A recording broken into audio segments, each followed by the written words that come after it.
Meskipun kasus PMK di Musirawas pada tahun 2023 sudah dimulai mereda, namun pemberian vaksin terhadap sapi masih tetap dilakukan guna untuk mencegah kasus PMK tidak kembali terjadi. Kabid Keswan Distanak Musirawas Marzuki menyampaikan, meskipun kasus PMK di Musirawas pada tahun 2023 sudah mereda, tapi langkah antisipasi terus dilakukan. Salah satunya dengan pemberian vaksin, sehingga nantinya kasus PMK tidak terjadi lagi. Vaksinasi PMK sudah mulai dilakukan secara bertahap oleh petugas Keswan yang bertugas di UPT Pos Keswan. Pelaksanaan vaksinasi oleh petugas dari 5 puskesmas yakni Tugu Mulyo, Megang Sakti, Purwodadi, Muara Lakitan, dan Simpang Semambang.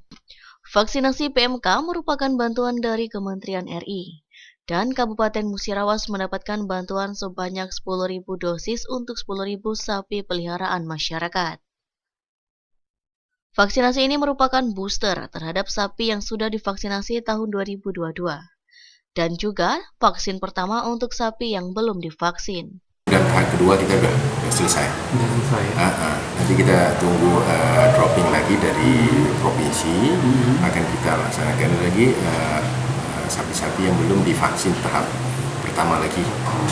Kalau tahap 1-2 yang 1.300 ekor sudah selesai, 2 kali berarti 2.600 ya, itu sudah selesai. Kita provinsi. Vaksin kita tetap melaporkan ke melalui asignasi pusat. Tim Liputan Silam Pari TV.